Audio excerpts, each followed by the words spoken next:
Bienvenue au SAV de la Tech, le podcast bimensuel qui répond aux questions non techniques des gens de la tech. Je suis Jérémy Giraud, Engineering Manager, et c'est moi qui explique à mon manager ce que mon équipe fait. Et je suis Adrien Joly, le type qui répond souvent « ça dépend » aux questions qu'on lui pose. Alors aujourd'hui, Adrien, ça va ? Ça dépend. Elle est nulle, mais je kiffe. Ok, alors voyons ce qu'on a comme question pour aujourd'hui. Super. Alors, on a une question de Michael. Michael nous dit « J'ai 43 ans et je suis toujours développeur. J'aime toujours coder, par contre, je me sens parfois un peu à la traîne par rapport à mes collègues plus jeunes, au moins en termes d'énergie et de motivation à tester les dernières technos. Et en sachant que mon salaire évolue avec l'expérience, j'ai peur qu'un jour plus personne ne veuille m'embaucher sur ce rôle. Est-ce que j'ai intérêt à changer de rôle ? À me former sur quelque chose en particulier pour rester dans la course, entre guillemets. Merci d'avance pour vos conseils. Je me sens étrangement proche de la situation de Michael. Moi aussi, hein. Bah, t'es plus développeur, toi. Je suis un petit peu développeur, on va dire. Ils sont contents de ton équipe quand tu développes ? Le manager qui développe, c'est pas toujours une bonne nouvelle. Ouais. Même s'il l'était pas, je pense pas qu'il me le dirait. Ouais, bah ouais. Il y a un léger conflit d'intérêt. Non, mais vas-y, je t'en prie. J'ai un truc à lui dire, c'est... Change de job. Désolé, ça va être ma réponse à toutes les questions désormais. Le pauvre, il a l'air de toujours kiffer de coder. Il a peut-être pas envie de changer de job. Ouais. Je pense qu'il aime ça, je pense qu'il peut continuer.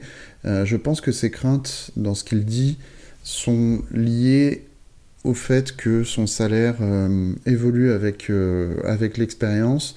Après, c'est la peur de ne pas être embauché, puisque ses compétences, elles ne sont pas à remettre en question. Moi, je pense personnellement que des développeurs avec beaucoup d'expérience, avec beaucoup de seniorité, sont très pertinents dans les équipes, que ce soit pour driver des personnes plus juniors, comme pour produire du code de grande qualité, qui est maintenable, qu'on voit moins chez des gens qui sont plus juniors ou même de niveau intermédiaire. Hein. Souvent, on passe par plein d'étapes, où on fait du code efficace ou avec des patterns ou des choses comme ça. Souvent, les plus seniors arrivent à synthétiser vraiment l'essence de ce qu'on veut réaliser avec du code simple et très lisible. Donc, moi, j'apprécie particulièrement de travailler avec des développeurs seniors. Quant à la motivation à tester les dernières technos, honnêtement, avec mon background personnel, le fait d'être dans la tech depuis quand même un certain temps, je veux dire,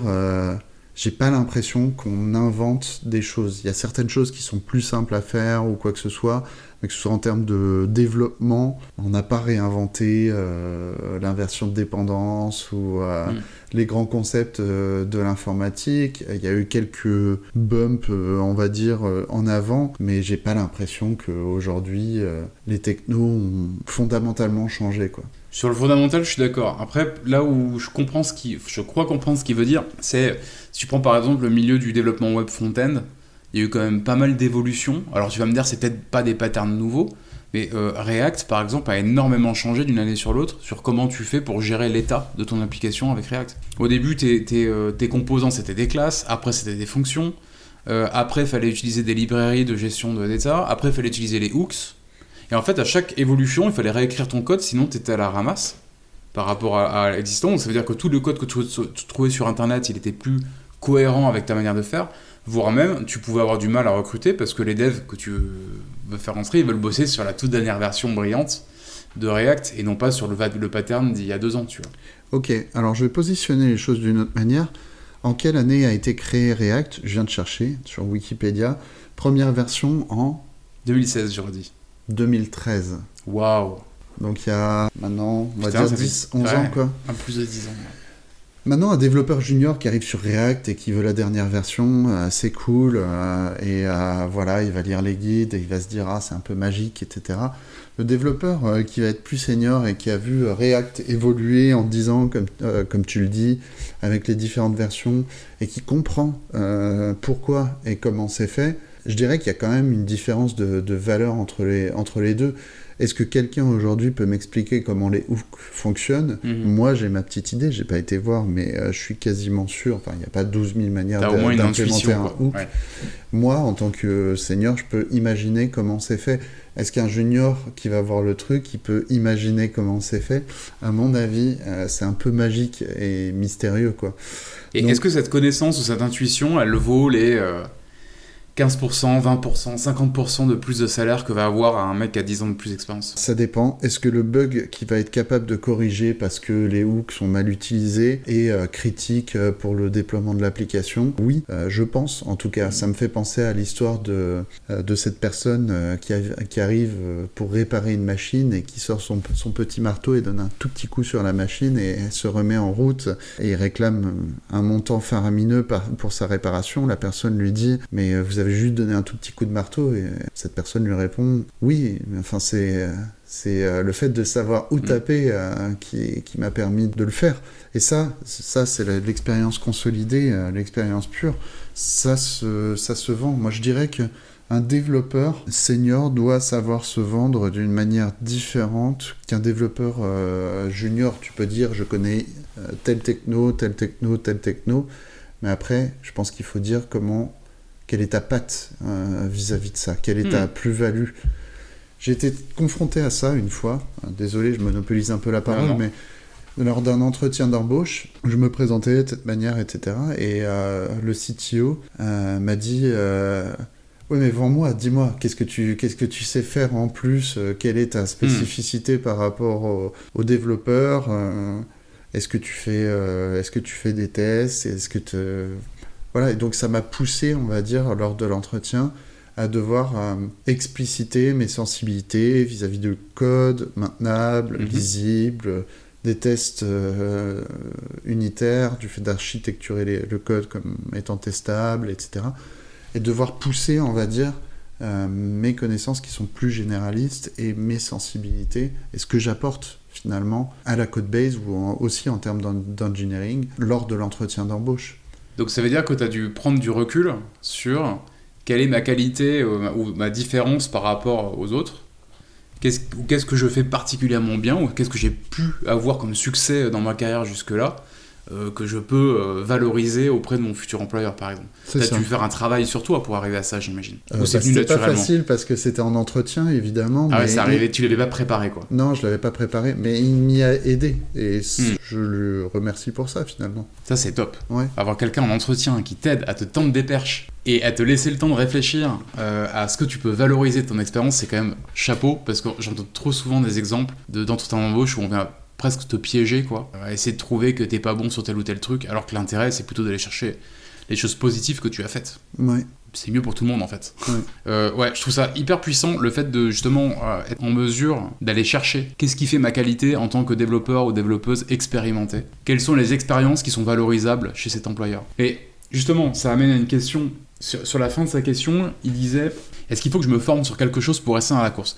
Et je pense qu'on est justement sur ce point-là, de quelle est l'expérience que j'ai acquise et accumulée qui me permet d'avoir toujours une plus-value par rapport au développeur ou à la développeuse lambda. Comment on peut l'aider à répondre à cette question en fait? Comment on peut l'aider à savoir, à 43 ans, il faudrait que tu aies telle case? Est-ce qu'il y a des skills que tu es censé avoir à cet âge-là, systématiquement? Ou est-ce que tu penses que chaque développeur, au bout de sa carrière, il va avoir des skills complètement différents et que c'est OK? C'est une très bonne question. Je pense qu'un développeur, au bout de sa carrière, il n'a pas besoin de se former sur les technos X ou Y, parce que ça va venir naturellement, on apprend toujours tout au long de sa carrière. Mais par contre, sa plus-value, c'est qu'il est capable de comprendre des systèmes complexes. C'est-à-dire que si on te demandait de réécrire un clone de React, tu pourrais commencer et le faire. Tu sais comment ça marche, tu as une idée de comment ça marche, tu pourrais le répliquer.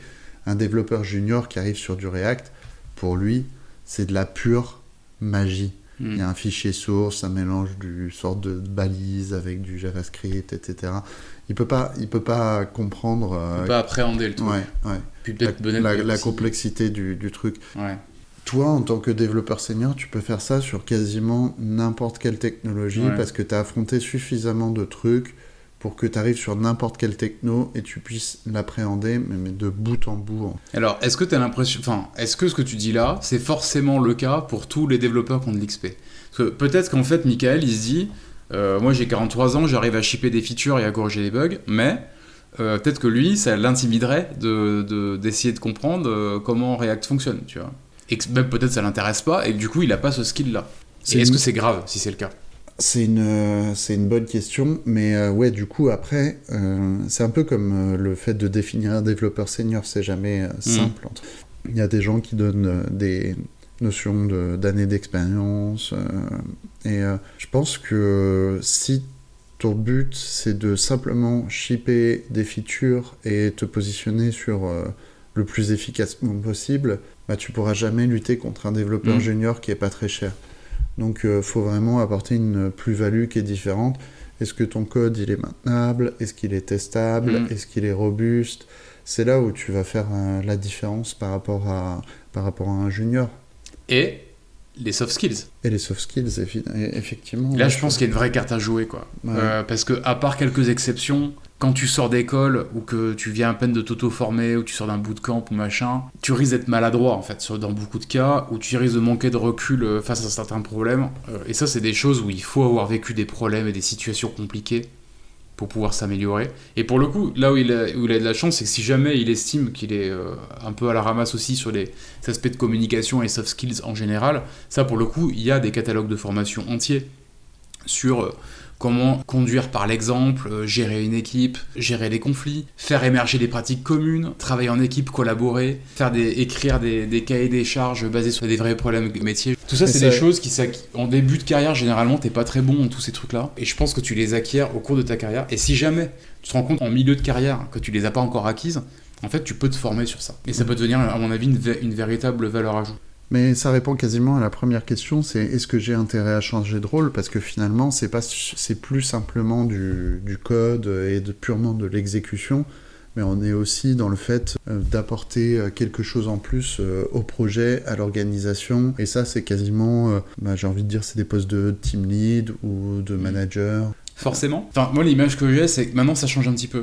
Mais quand je sortais d'école d'ingé, le plan de carrière, c'était tu codes pendant quelques années, et puis dès que tu peux, tu deviens manager. Parce que comme si à un moment donné, il y avait un plafond de verre, en gros, que tu pourrais pas dépasser en termes de salaire, en termes d'évolution, ta seule manière de continuer à évoluer, c'est de devenir manager. Ouais. C'était l'image que j'avais. J'ai l'impression qu'elle est de moins en moins vraie.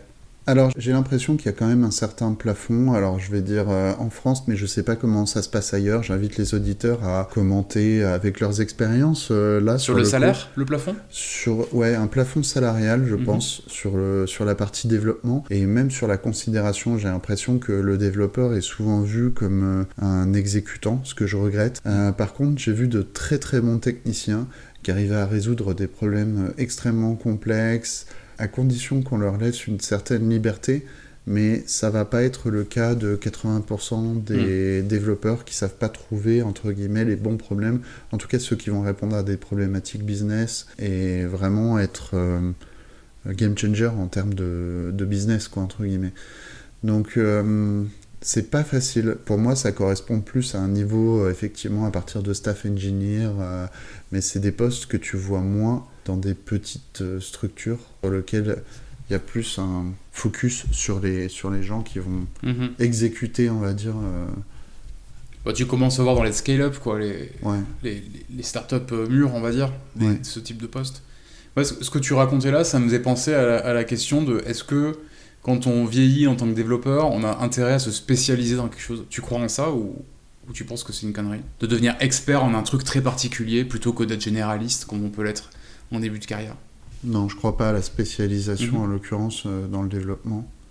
Est-ce que c'est l'inverse, du coup? T'es toujours un peu spécialisé, on va dire, sur un langage ou sur une techno en général. Tu fais pas du JavaScript et du Rust et du Haskell et tous les langages et du Go, et tu fais pas tout, en fait. Donc tu vas piquer. Tu vas faire une partie, une stack ou deux sur lesquels tu vas être capable d'être effectivement très bon et de résoudre un maximum de problèmes. Ouais.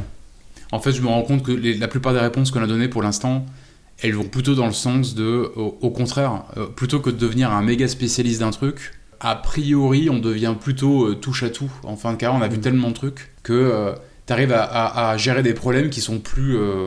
qui s'appliquent à plein de technos. Transverses. Je te remercie, c'est le mot que je cherchais.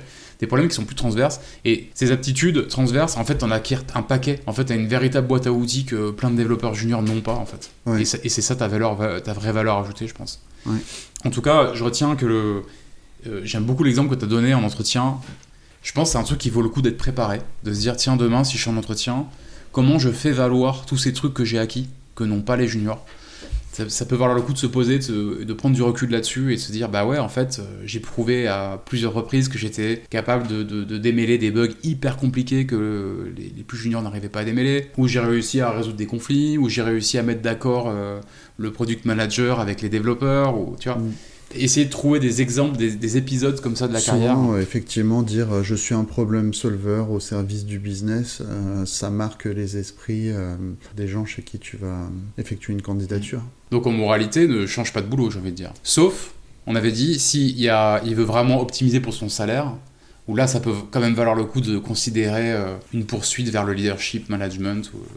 Ouais, ou si simplement c'est quelque chose qui l'intéresse, s'il voit qu'il aime régler des problématiques organisationnelles, fédérer une équipe autour de sujets, ou voilà, il peut pivoter de direction et il y a encore des choses à explorer à ce niveau-là, quoi, parce qu'une fois que tu fais team lead, effectivement, comme j'ai pu le faire, tu peux te dire, ah bah tiens, j'ai envie de continuer sur l'aspect management et de creuser, et il y a plein de niveaux sur le management à creuser derrière aussi, quoi. J'ajouterais que c'est pas possible partout, mais que ça vaut le coup d'essayer. Dans certaines boîtes, tu peux devenir manager et rétro-pédaler si tu te rends compte que finalement ce rôle te plaît pas. J'ai vu plusieurs exemples dans mon entourage, ça se fait. Sûrement pas partout, mais je pense que ça vaut le coup d'en parler avec son manager ou avec sa direction, de dire tiens, j'aimerais bien essayer ce type de rôle. Dans la boîte américaine dans laquelle je suis, il y a une équivalence entre engineering manager et senior. Et tu peux passer de l'un à l'autre. C'est pas vraiment une promotion, mais c'est un switch latéral. Top. Est-ce qu'on a répondu à la question de Michael, selon toi ? Bah écoute, j'espère qu'il a des éléments dont il va pouvoir se servir pour ses prochaines expériences. Bah écoute, je croise les doigts. En tout cas, Michael, n'hésite pas à revenir vers nous pour si jamais il y a des éléments que tu voulais ajouter ou des questions supplémentaires qui pourraient te venir. Pour les autres, sachez qu'on serait ravis de répondre à vos questions lors des prochains épisodes du SAV de la Tech. Pour ça, il suffit de vous rendre sur notre tout nouveau site web, lesav.tech, et de nous envoyer votre question. Vous pourrez rester anonyme si vous le souhaitez, ou sinon on mentionnera votre prénom pendant l'émission. C'est vous qui choisissez. Bien, merci Adrien, et merci à vous, auditrices et auditeurs. Je vous souhaite 2 bonnes semaines. Jusqu'au prochain épisode. À bientôt. Salut.